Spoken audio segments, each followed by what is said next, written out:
We interrupt your regularly scheduled brainwashing with a dose of reality from CNS Dispatch. CNS. Citizens, not servants.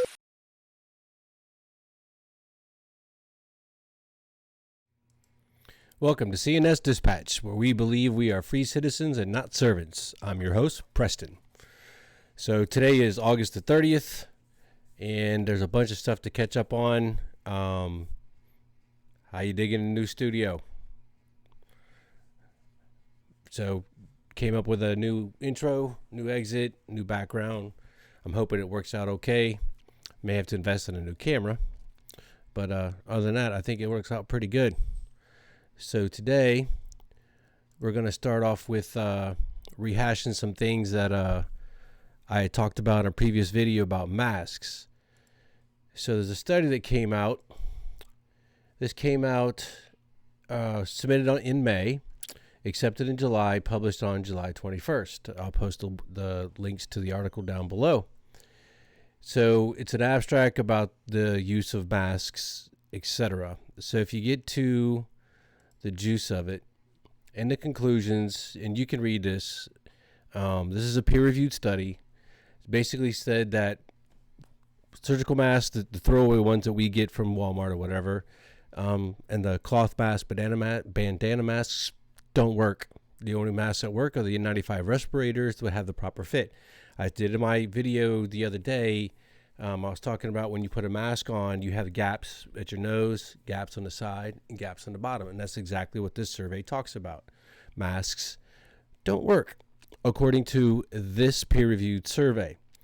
There's another article that came out. Pardon me, I'm sorry. When did this one come out? I believe it was in May as well. August the 4th, 2021.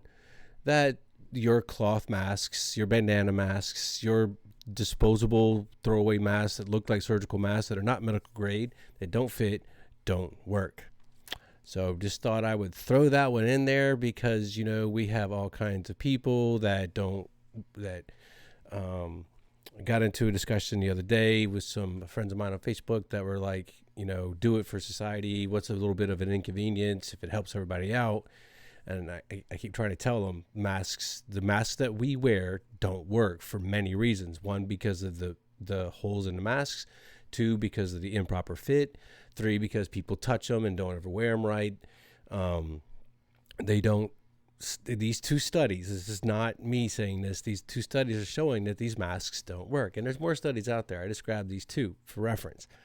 So they just don't work, other than an N95 respirator. Now, in N95 masks, this is not the ones you get from Home Depot, mind you. Those are not N95 respirators.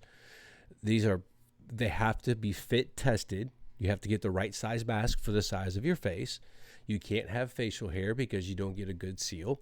And it has a filter. There's two types. There's one with an in-breath intake inhalation filter and one with an exhalation filter. And then there's one with just an inhalation filter and a valve for the exhale. So it just opens and whatever you exhale is just not filtered. So obviously the one with the two filters is the one that does the most protection. If you're not wearing that mask, you're not doing any good for anybody. If you're wearing a cloth-type mask, one, the holes in it are larger than the holes in the surgical masks, which doesn't stop the virus. Two, if you wear it for more than about 30 minutes, it's now damp, which now becomes a wick, if you will. It holds on to particles that you are exhaling or inhaling. It becomes contaminated every time you touch it. They just don't work. So I digress. Moving on to Afghanistan. I'm sure everybody that's a living, breathing person is familiar with what's going on with Afghanistan now. So going to bring your attention to a few things that are going on. This is called a notice to airmen. That's what that stands for right up at the top. Basically effective immediately as of today, the 30th of August, that the Hamid Karzai International Airport, the airport in Kabul, is uncontrolled. No air traffic control or airport services are available. Aircraft operating into, out of, or through Kabul. FIR, landing should be use extreme caution. So basically our military has pulled out. So now we're left with who's going to run the airport. And it looks like Erdogan, or however you pronounce his name, from Turkey, is going to be taking over. Here's an article from Al Arabiya News that came out that the Taliban is proposing Turkey, and he hasn't confirmed yet. There's been some reports that he's going to say no. But anyway, Turkey looks like they may be taking over the airport. How wonderful. The Taliban has proposed that we operate Kabul airport. We have not yet made a decision on this issue. State news agency Anadolu quoted Erdogan as saying, I'd just like to remind you and bring your attention, let's go back to 2012 timeframe when Obama was trying to get congressional authorization to put troops into Syria. Who was Turkey?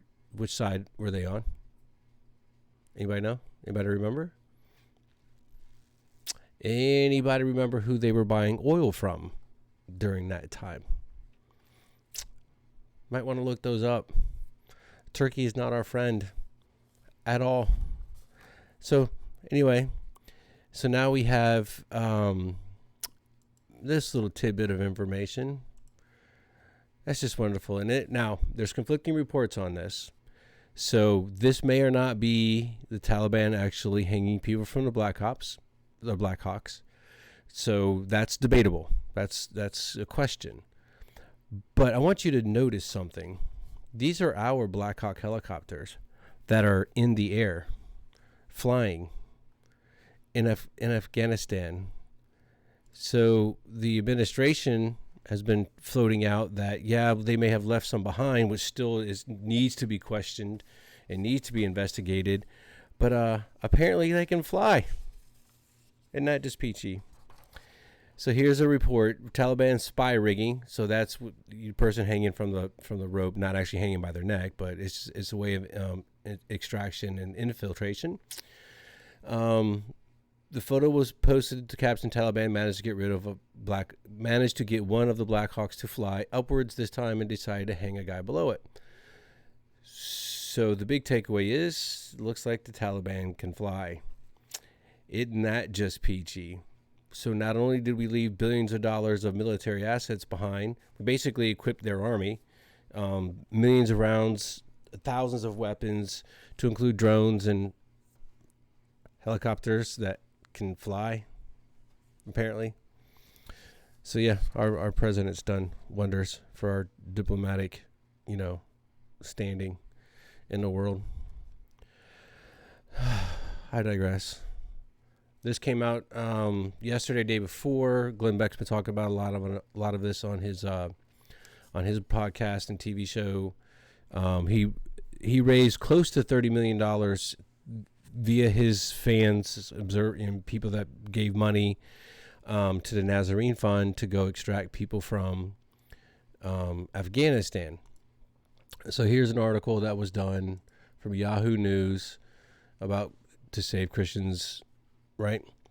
So this was published on the 27th, but there was a little more information after this. But he roughly saved 5,000, anywhere from 5,000 to 5,200 refugees out of Afghanistan, Christians, women, and children. So you would think that's noble, right? So he raises money and uses that money to get aircraft to fly over to Afghanistan, to Kabul, and pull refugees, Christians, and women out. Because apparently we couldn't do it. Just saying. So kudos for Glenn Beck. Kudos to anybody who gave money to him for the Nazarene Fund to make this happen. Absolutely job well done. But it's just wonderful when we also, in that same article, get to read stuff like this, where Glenn Beck is rescuing Christians just like Ted Cruz was performing heroic acts at the Mexican border. Does the real Christian rescue only Christians from Afghanistan? Glenn Beck is supposedly raising money to save only Christians in a country that's approximately 99.7% Muslim, and I think that tells you really all you need to know about a prominent white Republicans and conservatives in America. That's where we are, people. millions of people gave money, and he made it happen and rescued 5,200 people, Christians, because it's the Nazarene Fund, which is a Christian organization that actually ran missionaries in Afghanistan. That's who he went to pull out. But now he's being ridiculed because he only pulled out Christians. Yep, that's where we are. We've also had several reports of U.S. veterans. There's been several different reports about several different groups, but there was actual groups of veterans not associated with anybody governmental-wise. Took it upon themselves, flew over, ran operations outside of the airport, rescued a few people. There's no real numbers yet, and basically in the cover of darkness at night, snuck them from wherever they were through the Taliban checkpoints to the airport and got them rescued. Veterans on their own. There's also veteran organizations that were coordinating through social media, FaceTime, etc., to get their allies, the people the Terps, the interpreters, that these are Afghan veterans who had formed relationships with these interpreters. So, pardon me, they took and went through social media, through contacts, through a phone chain, if you will, to get a lot of people saved. So this is just one article to show what they were doing, that the veterans are doing everything they can as well to get the people that deserved out. So we also have animal organizations, animal rights organizations that raised a bunch of money and flew over there to try to save a couple of animal rescue places there in Kabul. They were successful to a point, but then they got shut down, obviously, because of all the airport stuff. So there's actually some people, from last thing I saw, a couple people still stranded over there that were trying to go over there and rescue animals. So we have Glenn Beck raising money, flying people out. We have veterans going over there getting people out. We have animal organizations going over there getting people and animals out. And what does our government do? So we had a military presence, initially of 2,500 to 3,000 soldiers at the Kabul airport. Soldiers, Marines, sailors, etc. Military, American military members. They were augmented by airborne troops out of Fort Bragg. But we didn't have according to the Biden administration, we didn't have the assets on ground to run rescue missions outside of the airport.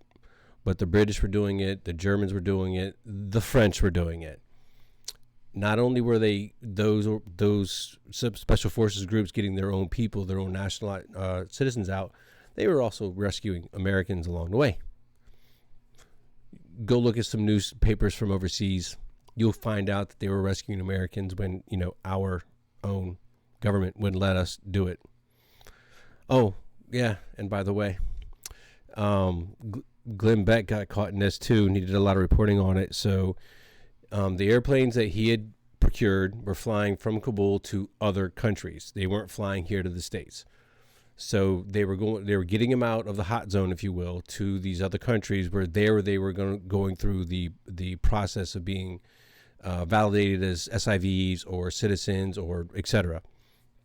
Our own State Department, our non-elected officials in the State Department took it upon themselves to call the countries where they were flying into to tell them, don't take any more. Our government said, nope, no more. It's not that the locations where they were taking them to were full at max capacity and they couldn't take any more people. No, that wasn't the case. Our State Department called these other countries through diplomatic channels and said, stop taking these people that were coming in via Glenn Beck. Now, mind you, these are just a couple of different examples. There were many other organizations that were doing the same thing. And our State Department called those countries and told them to cease and desist. Our government. And then we had a Marine, Lieutenant Colonel Scheller, If you're not familiar with, he did a video where he basically wanted to know when senior leadership in the military chain of command was going to be held responsible and accountable for the failings of our withdrawal in Afghanistan. He didn't make any threats or anything along those lines. He just called for the senior leadership, basically he questioned them when this was all going down. Did anybody throw their rank on the table to try to stop this shit from happening? Because remember, several in the military chain of command, up to and including the Joint Chiefs, were ready to resign when the mere rumor of Trump trying to instigate the rumor was Trump was going to use the Insurrection Act because of the voting. That was just a rumor. That was it. They were going to resign. Now we have the total failure of our withdrawal out of Afghanistan that'll leave a stain on that war for history, for the rest of eternity. And so he's called his lieutenant colonel, who's a battalion commander in the Marine Corps, called him to account. So for those of you that aren't familiar with military protocol, customs, and courtesies, what he did, the questioning part of what he did wasn't necessarily wrong. The part that he did wrong is that he was doing it while wearing his uniform. If you're not aware of it, if you don't know protocols, if you are wearing a military uniform, there are very strict regulations and guidelines as to what you can and cannot say in a public forum, in print, in a news report, or interview, when they're interviewing in the news. If you're wearing a uniform, you're basically a spokesperson for the branch of the service that you're wearing a uniform from. That's basically the nut of it. So if you're out there in uniform saying that, president sucks, well, that's interpreted that you're speaking on behalf of the Army, Navy, Air Force, Marines, whatever. That is a no-go. There's actual federal statutes that dictate that type of behavior. So in a very real sense, what that Marine Lieutenant Colonel did while in uniform was wrong. He, beyond any doubt, violated not only the UCMJ, but federal statutes. And being that he is a commissioned officer, he falls under some other regulations that they have to follow. So I'm not belittling his message. What I'm saying is, for you people to understand that never spent time in the military, you cannot do that. That is extremely wrong. However, what he said is, like I said in a video I did a while back, about from the chief secretary of defense on down to commanders on the ground in Kabul, if they weren't allowing our troops to go get our people, every one of them should be relieved of command. So this one lieutenant colonel who challenged his chain of command, who wants to hold them accountable, got relieved for cause. And then now we have the left cheering, saying he should have been relieved, he should be kicked out, drummed out, blah, blah, blah, blah, blah. Okay, so in the mere aspect of him doing what he did in uniform being wrong, he deserves punishment for that. Not going to say he doesn't. However, I'll bring your attention back to 2019? There was a Lieutenant Colonel Vindman who got upset because he overheard a phone call from Trump. And actually, he didn't overhear the phone call. He overheard somebody talking to Trump, allegedly, and that upset him to the point where he went and filed the reports that he did. He testified in front of Congress, which is a no-go. But yet he's a hero. We can't talk bad about Vindman. We can't talk bad about this war hero. We can't talk bad about this fucking staff puke officer who hadn't seen a day of fucking command in his life, little fat fucking piece of shit. But we can't talk bad about him because, he's a hero because he stood up to Trump. Well, here's this Marine Lieutenant Colonel. He didn't stand up to the president. He never mentioned the president in his speech. He identified Secretary of Defense. He identified the Marine Commandant and the Joint Chiefs, which is his military chain of command. That's who he addressed. He didn't even go after Biden. Never mentioned his name, never mentioned the office. And yet the left wants to make him go away, retire, be drummed out of the military, lose his benefits, etc. So one last point I want to address. This is kind of a personal one. As most all of us know, we lost 13 military members in that bombing at the Kabul airport. That was basically a shot heard around the world, if you will. Everybody, military, civilians alike, felt it in a very sad anger, not being able to understand why. It was almost as bad as when our towers got hit. That same feeling, the same feeling of, I can't believe this happening. This is so bad. The sadness, the sorrow, the anger, all of those emotions come to play, right? So I asked a question. Over the course of the Afghanistan war, which is roughly 20 years, we had just right around 2,400 soldiers killed in action. Many other thousands wounded, and having to deal with all that stuff. But roughly 2,400 soldiers died, or military members died in Afghanistan. But we feel collectively as a citizenry more angst, more anger, more virulent about those 13. And why is that? The best I can put to words is there's a credo with Americans, especially in the American military. You leave nobody behind. Soldiers will do extraordinary things, extraordinary feats of valor, heroism, recklessness, whatever, because in the back of your mind, somebody's going to come get you. Whether you make it through or not, doesn't matter. Somebody's going to come get you. That's what gets a lot of military soldiers through intense moments. Okay.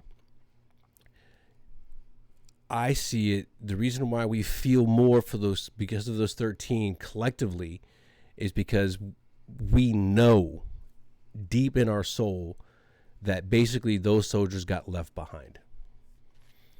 They were doing a shitty mission, which it happens in the military. It's embrace the suck. It's kind of the over generic term of, you got a shitty job, just go do it.